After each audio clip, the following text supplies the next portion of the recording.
मरियम माह मई महीने का 7वां दिन। आज का विषय है धन्य कुंवारी मरियम का पवित्र कौमार्य। इस सच्चाई को प्रकट करने वाला मुख्य वाक्य है, देखिए मैं प्रभु की दासी हूं। लूकस अध्याय 1 पद संख्या 38। हमारी स्वर्गीय माता का सर्वश्रेष्ठ सद्गुण उनका कौमार्य था। यही कारण है कि हम उन्हें धन्य कुंवारी मरियम कहकर संबोधित करते हैं।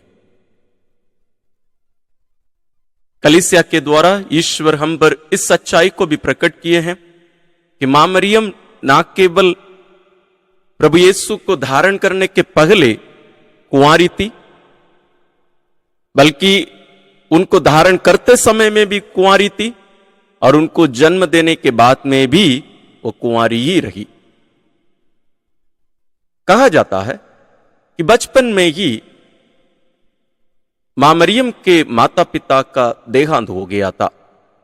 वह अपने चाचा के साथ नाजरेत नामक गांव में रहती थी। नाजरेत एक छोटा सा गांव था जो यरूशलेम से काफी दूर था।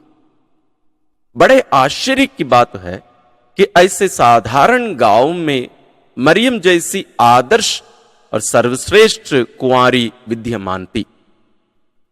उसने एक दिन सभागृह में जाकर आजीवन कौमार्य व्रत यानी ब्रह्मचर्य का व्रत ले लिया। नगर के सब निवासी खुश हुए कि मरियम जैसी पवित्र नारी की प्रार्थनाओं से नाजरेत पर ईश्वर की अनुकंपा और प्रेम बना रहेगा।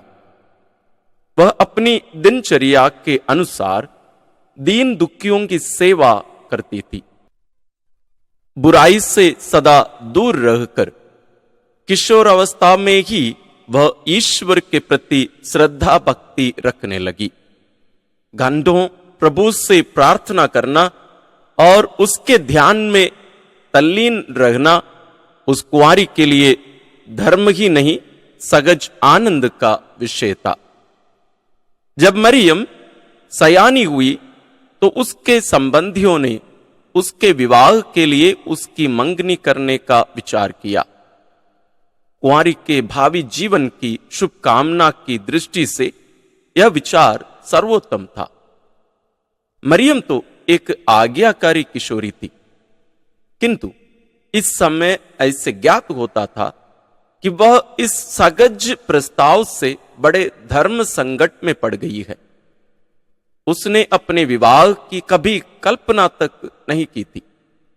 सच पूछा जाए तो उसकी हार्दिक इच्छा यह थी कि वह आजीवन कौमार्य व्रत का पालन करते हुए ईश्वर भक्ति में सदैव लगी रहे।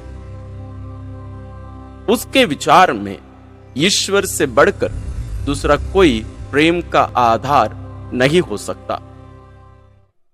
इतना तो सब लोग पहले से ही जानते थे कि मरियम संसार से विरक्त रहने वाली कुंवारी है, किंतु वह जीवन भर कुंवारी रहेगी ऐसी आशा किसी को भी नहीं थी। विवाह ना करने का उसका संकल्प जन साधारण को भला कैसे स्वाभाविक लगता, क्योंकि सांसारिक व्यक्ति पवित्र आत्मा के आंतरिक जीवन की कल्पना नहीं कर सकते। फिर भी मरियम की मंगनी योसेफ नामक युवक से निश्चय हुई जो बढ़ई का काम करता था।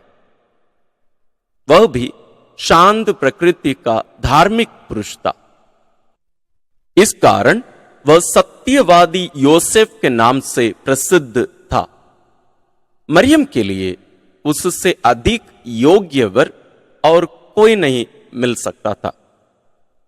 योसेफ मरियम के विचारों से अवगत हुआ तथा उसने संकल्प किया कि वह उसके विचारों का आदर करेगा। ईश्वर की सेवा ही तो सर्वोपरि है। उस समय की सामाजिक स्थिति ऐसी थी कि किसी भी लड़की का आजीवन अविवाहित रहना विचित्र बात मानी जाती थी। कम से कम नेक धर्म का पालन करना तो आवश्यक था। संसार को ही सब कुछ समझने वाले लोग इस कौमार्य व्रत के रहस्य को कैसे समझ सकते हैं? किंतु मरियम और योसेफ के लिए इस रहस्य को प्रकट करना धर्म ही बन गया। मरियम अपने कौमार्य संकल्प से विचलित नहीं हुई। यह भी सिद्ध होता है कि योसेफ भी मरियम के कौमार्य व्रत की आजीवन रक्षा के लिए संकल्पबद्ध हो गया। इसी आधार पर दोनों की मंगनी और भावी विवाह क्रिया विधिवत संपन्न करने का प्रबंध किया गया। मरियम की धर्म भावना कितनी अद्भुत थी, योसेफ का त्याग कितना महान था, परंतु ईश्वर की योजना कुछ और ही थी। मनुष्य अपने सीमित विचारों से ईश्वर के गूढ़ रहस्यों को नहीं समझ सकता। धन्य मरियम सब कुंवारियों की रानी है।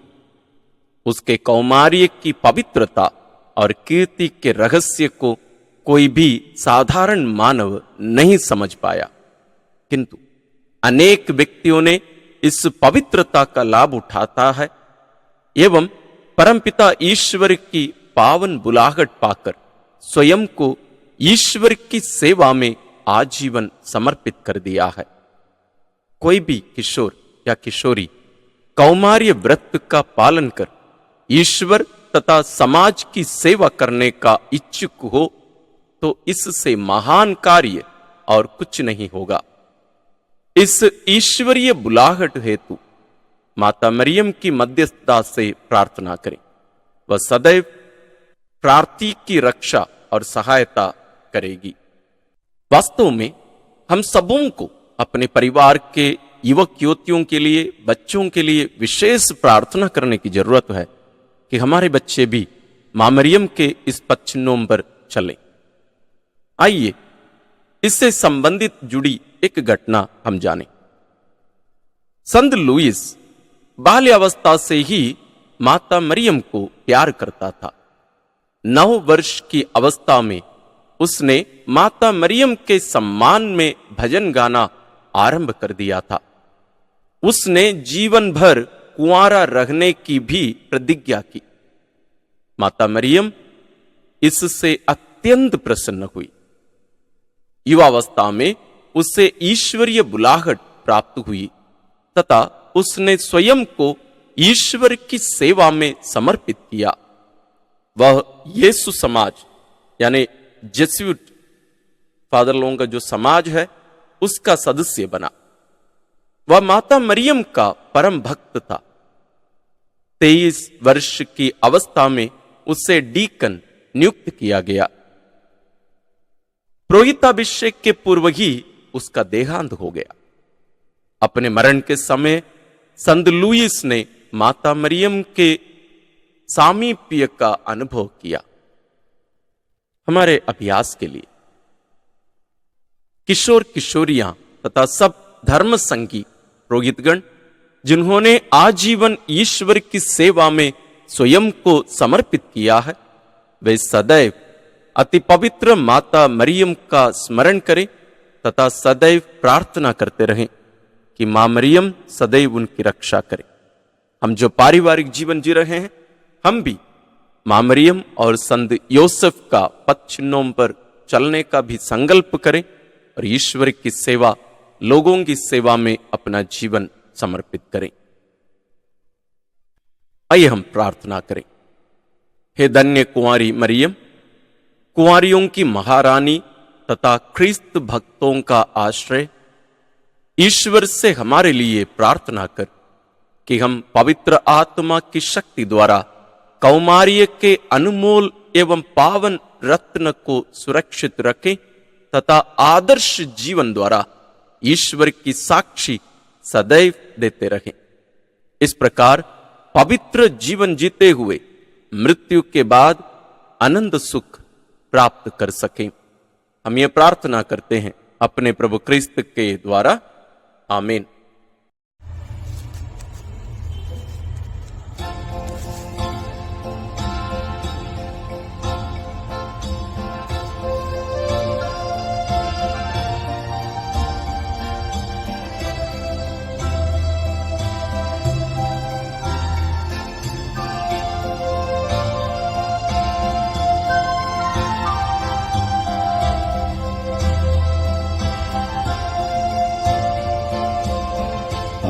आशीष देना ओ माँ मरिया, आशीष देना ओ माँ मरिया, आशीष देना ओ माँ मरिया, आशीष देना ओ माँ मरिया।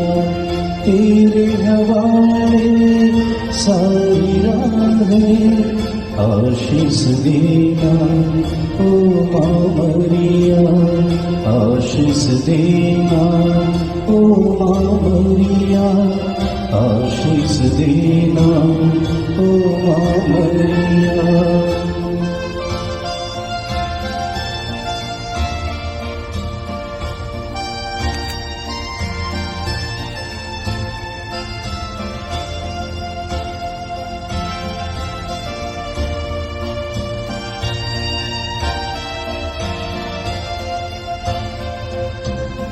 रखना ज्ञान निज बच्चों पर आस हमारी, तब चरणों पर रखना ज्ञान निज बच्चों पर आस हमारी, तब चरणों पर सांझ सवेरे तुझको पुकारे, सांझ सवेरे तुझको पुकारे, जीवन सारा तुझ पर वारे। आशीष देना ओ माँ मरिया, आशीष देना ओ माँ मरिया, आशीष देना ओ माँ मरिया, आशीष देना ओ माँ मरिया।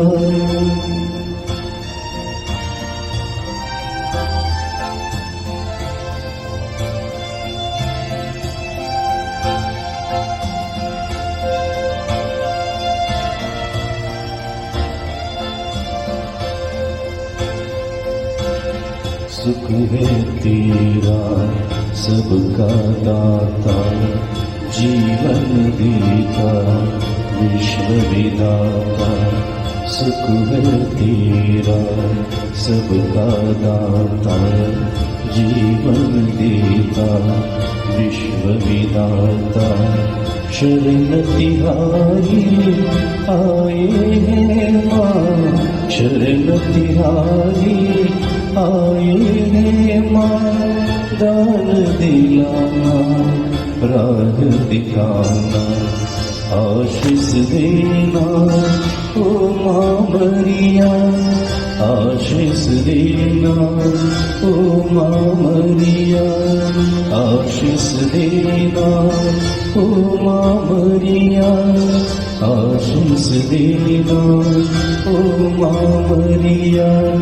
तेरी हवाले सारी राहें, आशीष देना ओ माँ मरिया, आशीष देना ओ माँ मरिया, आशीष देना